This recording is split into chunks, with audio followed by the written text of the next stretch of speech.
Picture symbols are a great way to start communication with a child or an early communicator, and what the communication partner can do is present pictures, and the child can look, reach, or point to those pictures in order to indicate a choice or make a request. It's very important to use motivating toys or activities, especially in the beginning with communicators, because you want to get as many opportunities as possible. So the more motivated the child is to make a request or to indicate a choice, the more opportunities they're going to get to use that picture symbol and to assign meaning to it. For our little ones, a really motivating activity is bubbles. It's very specific on the communicator, so you have to take into account a lot of personal preferences. But for little kids, bubbles, computer, music seem to be very highly motivating. With two choices, it would be really important, especially in the beginning, to present one preferred activity or object and one non-preferred activity or object. So for example, a child who may not like to eat, that could be one of their options. So a preferred activity, something they enjoy like bubbles, and something that we know firsthand from experience that they don't enjoy, such as eating, those would be two good options to pair together initially. So for each child, it will allow them to know that their choice has a specific purpose, and it will increase the accuracy of their choice making. So sometimes it's nice to use a more general picture symbol, such as more, because it will promote carryover to other activities. So instead of just using a concrete representation of bubbles or food, by using a more general symbol such as more, that's something that can be carried over once they've learned that symbol to a variety of different activities in different environments. So they could use that more just to request a continuation of the activity.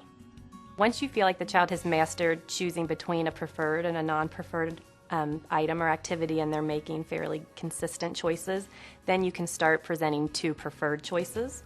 Once that consistency is there, you can start presenting more choices. It would be great, ideally, to start presenting more choices to give a child more chances for communication, more requests or comments to initiate on their own, and step by step increase their vocabulary. So the goal of any augmentative or alternative communication is to find a way to make communication fast and as easy as possible. Digital photos are actually a really good starting point because it would allow the therapist or parent to just take a picture of a familiar object or familiar food item or toy or activity. It can always be laminated for durability, but it's something very familiar and concrete so that the communicator can recognize it easily.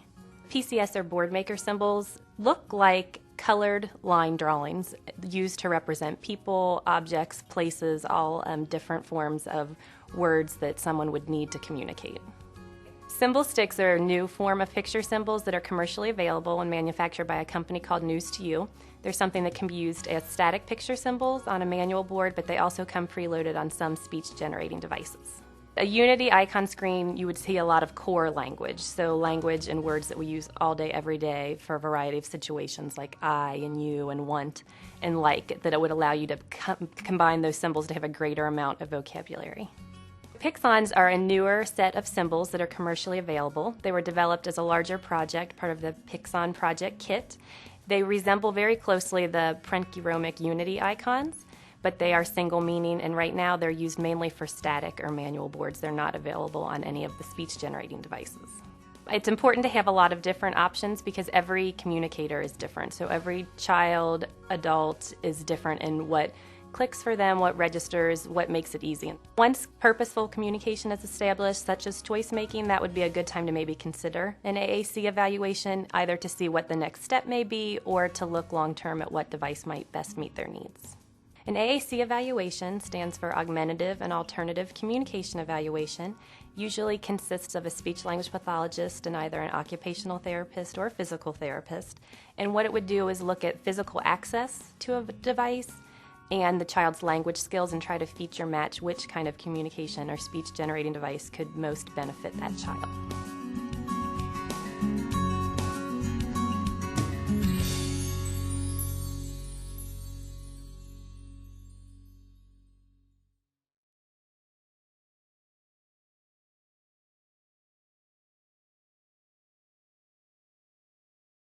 Presenting consists something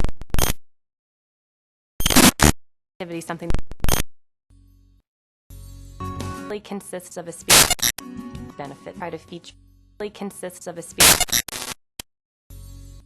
consists of a speech of a speech